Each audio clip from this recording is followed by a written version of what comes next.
మౌలానా అబుల్ కలాం ఆజాద్ గారి 137వ జయంతి సందర్భంగా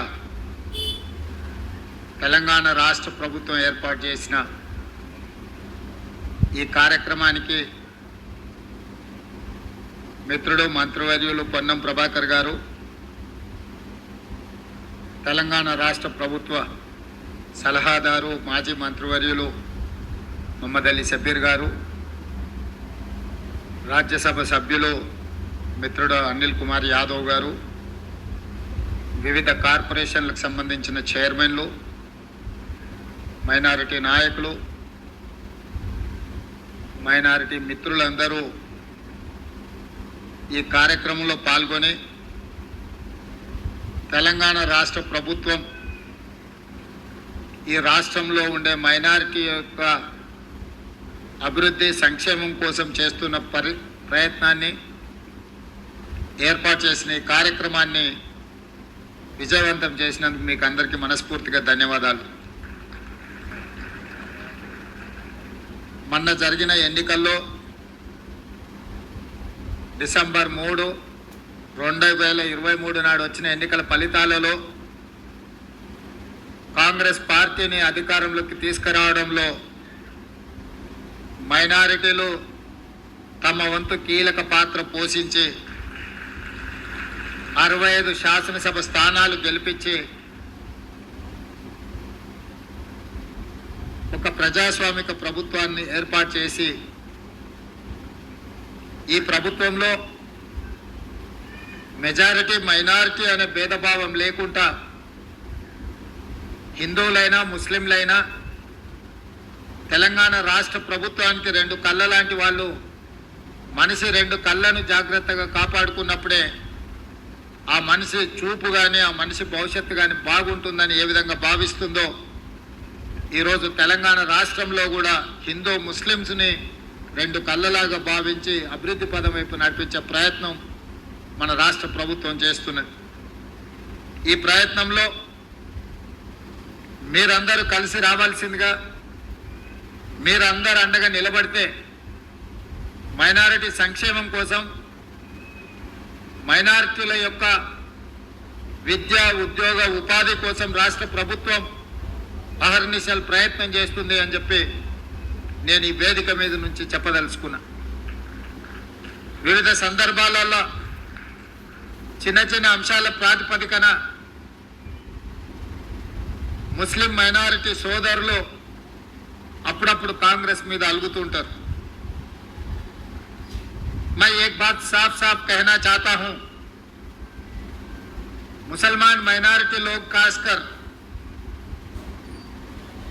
इमोशनल लोग हैं, छोटे छोटे चीजों पे भी नाराजगी दिखाने के लिए कभी कभी कांग्रेस पार्टी को थोड़ा दूर होने के लिए कोशिश करते हैं, मगर जब जब जरूरत है तब तब हमारे मुसलमान माइनॉरिटी लोग ने कांग्रेस को साथ देकर कांग्रेस का सरकार बना के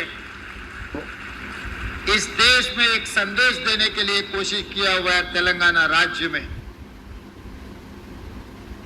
मैं हमारे भाइयों बहनों से एक ही बात साफ साफ कहना चाहता हूं, इस देश में 2 ही परिवार लोग हैं, एक मोदी परिवार लोग है, दूसरी गांधी परिवार है। इस देश को तोड़ने के लिए मोदी परिवार 70 साल से कोशिश कर रहा है। हिंदू मुसलमानों के बीच में एक दीवार खड़ा कर चुनाव जीतने के लिए, सरकार बनाने के लिए मोदी परिवार ने कोशिश कर रहा है। उनका कोशिश जारी है। उन लोग मौके पे कुछ फायदा भी उठाए, मगर अपना नेता राहुल गांधी जी जो आजादी के लिए लड़ा था, 10 साल जेल में था पंडित जवाहरलाल नेहरू जी। जब पंडित जवाहरलाल नेहरू जी आजाद हासिल करने के बाद भारत की सरकार बनाने में कामयाब होने के बाद उनके सरकार में मौलाना अबुल कलाम आजाद जी को विद्याशाखा मंत्री बनाए। आज के तारीख में हिंदुस्तान में जितने भी पुराना यूनिवर्सिटीज है, आज के तारीख में इस देश में जो doctor, lawyer, engineer, IAS, IPS जो बन रहा है, उन लोगों को पढ़ने के लिए मौका दिया हुआ है। जो एजुकेशन पॉलिसी, वो एजुकेशन पॉलिसी ने बनाया मौलाना अबुल कलाम जी। इसीलिए आज के तारीख में इस देश में ना हिंदू, ना मुसलमान, ना क्रिश्चियन, ना सिख, कोई भी हो, आज के तारीख में आईएएस, आईपीएस अगर कुछ ऑफिसर बने, कुछ डॉक्टर बने, लॉयर बने, इनके पॉलिसी के वजह से 11 साल उन एजुकेशन मिनिस्टर था, नेहरू जी के साथ साथ खड़ा रहकर आजादी के लिए लड़ा है, एजुकेशन रिफॉर्म्स में उनके साथ में काम किया। पूरा दुनिया में आज के तारीख अपने नौजवान कोने कोने पे आज सॉफ्टवेयर इंजीनियर्स बने बोले तो मौलाना अबुल कलाम जी जो एजुकेशन पॉलिसी लाए इस देश में लागू किए, इसीलिए हम लोग डॉक्टर, लॉयर, इंजीनियर बने। ये कुछ लोग भूल जा रहे हैं, कुछ लोगों को याद दिलाना है, याद रहे तो भी भूले जैसा कुछ काम करते रहते। उन लोगों को याद दिलाने का जिम्मेदारी हमारी है। हम मुसलमानों को कभी वोट के मिशन जैसा नहीं देखे, हमारे भाई जैसा देखे, हमारे बहनों के जैसा देखे, हमारे साथियों का जैसा देखे, इस देश के हिस्सेदारी के जैसा देखे। इस आजाद के लिए जो लड़ा, जो मरा, जो शहीद हुए, हमारे भाई लोग बहुत कुछ किए, इसीलिए हमारे परिवार में हिस्सेदार समझते हम लोग। राहुल गांधी जी ने कन्याकुमारी से लेकर कश्मीर तक 150 दिन 4000 किलोमीटर पैदल चलते हुए तेलंगाना राज्य में भी आए। कर्नाटक से तेलंगाना, मक्तल, महबूब नगर से पदयात्रा शुरू किए। 4 मीनार गने, जहां पर हिंदू मुसलमान के लड़ाई, कम्युनल वायलेंस में राजीव गांधी जी, बड़े भाई हनुमंतराव जी के नेतृत्व में सद्भावना यात्रा जहां 4 मीनार के सामने किया था, राहुल गांधी जी भी वहीं आके तिरंगा झंडा लहराया। ये हिंदुस्तान हिंदू मुसलमान का दोनों को साथ लेकर चलने के लिए, नफरत के बाजार में मोहब्बत की दुकान खोलने के लिए मैं आया। इसीलिए 4 मीनार पर मैं खड़ा रहकर मक्का मस्जिद के सामने ये ऐलान किया, हिंदू मुसलमान भाई भाई। उनके बात देकर आप लोग हमें मदद दिए, सरकार बनाए। मगर एक बात तो मैं नाराज हूं, क्योंकि 119 में कांग्रेस पार्टी से एक माइनॉरिटी को भी आप नहीं जिताए। पार्टी ने टिकट दिया हुआ है, पार्टी ने कोशिश किया हुआ है, मगर आप लोग इकट्ठा होकर कांग्रेस पार्टी से एक एमएलए को नहीं बनाया। इसीलिए आज सरकार में मंत्री नहीं है माइनॉरिटी का। पार्टी ने कोशिश की, मौके पे फायदा उठाना, मौके पे आप सब लोग इकट्ठा होकर आपके भाई को, आपके साथियों को जिताए तो सरकार में हिस्सेदार बनेंगे। फिर भी हम लोग एमएलए नहीं बने तो नहीं बने, पर सरकार के adviser BC, SC, ST, minority 90% of the population के जो बजट है उसका एडवाइजर मोहम्मद अली शब्बीर साहब को हमने बनाया। आज मंच पे 8 कारपोरेशन के चेयरमैन यहां पर बैठा हुआ है। 8 कारपोरेशन को मैं जिम्मेदारी लेते हुए 2 महीने के अंदर 8 कारपोरेशन में, आज तक कंबाइंड स्टेट में भी कभी आंध्र प्रदेश, तेलंगाना मिलजुल के रहे, जब भी 8 कारपोरेशन माइनॉरिटीज को नहीं मिला है। मैं गर्व से कहना चाहता हूं, माइनॉरिटी का हिस्सा घर पे भेज दिए। मैं जैसा रमजान में आप बिरयानी भेजते घर घर पे, वैसे ही माइनॉरिटी का हिस्सा मैं अलग बांट के माइनॉरिटी भाइयों को दिए।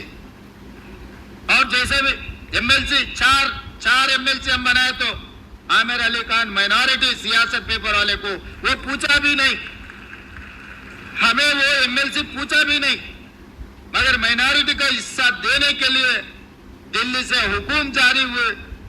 मल्लिकार्जुन खड़गे जी और राहुल गांधी जी ने ये कहा 4 में से 1 माइनॉरिटी को दो, तो आमिर अली खान आज एमएलसी बनकर मंच पे बैठा हुआ है।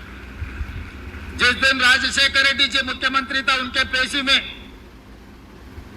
माइनॉरिटी ऑफिसर जन्नत हुसैन साहब था, उसके बाद कोई मुख्यमंत्री के पेशी में कोई माइनॉरिटी ऑफिसर नहीं था।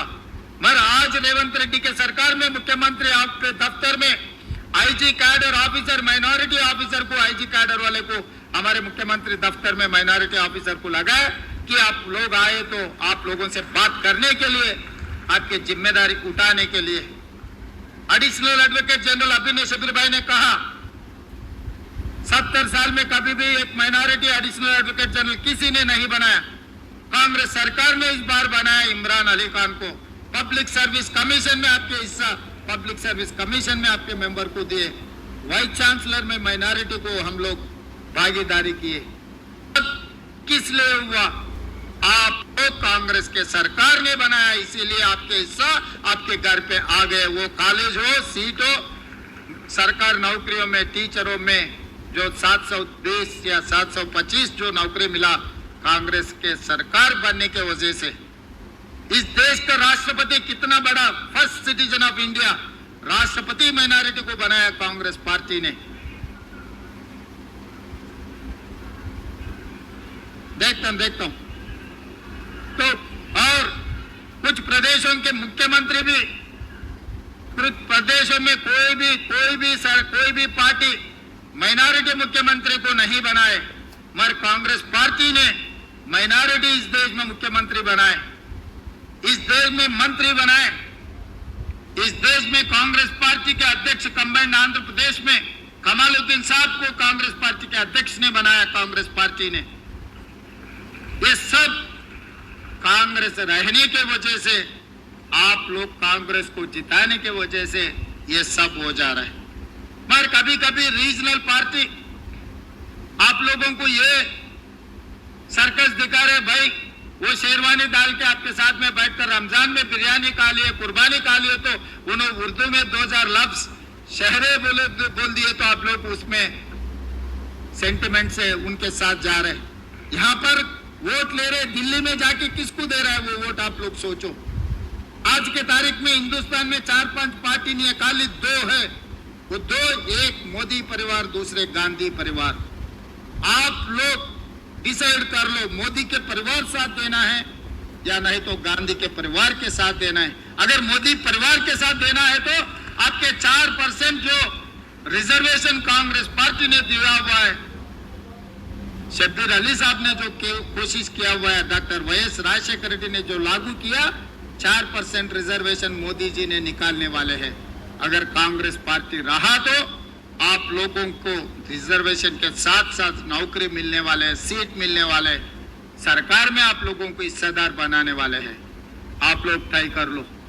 रीजनल पार्टी, छोटे मोटे नेता लोगों के साथ आप लोग अगर राजनीति में वोट दिए, वही वोट से आपको नुकसान पहुंचाने वाले हैं, इतना तो याद रखो। इसीलिए आज इस मौके पे हमारे भाई बहनों से मेरा एक ही गुजारिश है, देश, संविधान, आरक्षण खतरा में है। अगर मोदी को सबसे ज्यादा ताकत अगर मिले तो संविधान को बदलने वाले हैं, मुसलमानों का खासकर आरक्षण रद्द करने वाले हैं, इस देश को तोड़कर दीवार बना के 2 टुकड़ा करने के लिए, वो सरकार में बैठने के लिए कोशिश करने वाले हैं। आज महाराष्ट्र में आज चुनाव हो रहे, झारखंड में भी चुनाव हो रहे, वहां कैसे भाषण दे रहे हैं आप लोग एक बार जानकारी करो। अगर महाराष्ट्र में कांग्रेस के सरकार, महाविकास आघाड़ी सरकार नहीं बने तो कौन सी तकलीफ पहुंचने वाले आप लोग एक बार याद कर लो। क्योंकि ये तेलंगाना नहीं है, तेलंगाना, हैदराबाद तेलंगाना, हैदराबाद कर्नाटका, हैदराबाद महाराष्ट्र, बहुत सारे यहाँ बैठे हुए हमारे भाई बहनों के रिश्तेदार हैदराबाद महाराष्ट्र में हैं। आपके रिश्तेदारों को बोलो यहाँ से फोन करके, अगर हो सके तो 2-4 दिन चलो वहां पर, जाके वहां पर घर घर घूमो, सबसे मिलो। इस देश का ताकत हिंदू मुसलमान है, ताकत को तोड़ने के लिए जो कोशिश कर रहे हैं, इस चुनाव में उन लोगों को हराना है, नहीं तो नुकसान अपने को पहुंचा देंगे। ये नुकसान ये देश के लिए ठीक नहीं है। कांग्रेस पार्टी कुर्सी में बैठना नहीं बैठने से कांग्रेस पार्टी को कोई फर्क नहीं है। 70 साल में बहुत सारे साल सरकार चलाए, कुर्सी में बैठे, मगर इस बार तो बहुत जरूरी है क्योंकि संविधान खतरा में है, आरक्षण खतरा में है। संविधान को बचाने के लिए, आरक्षण को बचाने के लिए आज के तारीख में महाराष्ट्र कांग्रेस सरकार बनाने का जरूरत है। उसमें आप लोगों का जिम्मेदारी और आप लोगों का हिस्सेदारी आप लोग बनना है। बाहर किसी को बोलने से ना बोलने से कोई फर्क नहीं पड़ता, मगर अपने दोस्तों को, अपने रिश्तेदारों को, वो हिंदू हो, सिख हो, मुसलमान हो और कोई भी हो, अपने जान पहचानने वाले को, हर किसी को आप बोलो। आने वाले दिनों में इस देश में राहुल गांधी जी को प्रधानमंत्री बनाने के लिए अगर मोदी को हटाना है, मोदी जी को हराना है, वो राहुल गांधी जी से होगा और किसी से नहीं। इस देश में और कोई ताकत है ही नहीं है मोदी जी को हराने की ताकत, वो खाली सिर्फ राहुल गांधी जी का। जब मणिपुर में क्रिश्चियंस के ऊपर हमला हुए, मोदी जी या अमित भाई ने वहां पर जाके नहीं देखा। मणिपुर में जब क्रिश्चियंस को तकलीफ आए तब राहुल गांधी ने मणिपुर से मुंबई तक यात्रा किए। इस देश को जोड़ने के लिए, नफरत की बाजार में मोहब्बत की दुकान खोलने के लिए राहुल गांधी जी ने कोशिश कर रहे हैं। उनके दादी देश के लिए शहीद हुई, उनके फादर राजीव गांधी इस देश के लिए शहीद हुए, इनके परिवार सब कुछ खो लिए इस देश के लिए, इस देश, इस मुल्क को बचाने के लिए। वो परिवार के साथ हम लोग सब खड़ा रहकर उन लोगों को मदद देना है। मैं समझता हूं यहाँ से जो हासिल हुए, यहाँ पर जो भी हम लोग जमा हुए, अपने परिवार, अपने गांव में भी ये बात को लेकर जाना है। अपने गांव में कोने कोने पे ये बात ले जाना है। खासकर महाराष्ट्र, झारखंड में भी हम लोग मेहनत करना है, कोशिश करना है कांग्रेस के सरकार बनाने के लिए, महाविकास आघाड़ी को सरकार बनाने के लिए आप लोग सब साथ देते बोल के मैं समझता हूं। आप लोग तैयार है? शुक्रिया।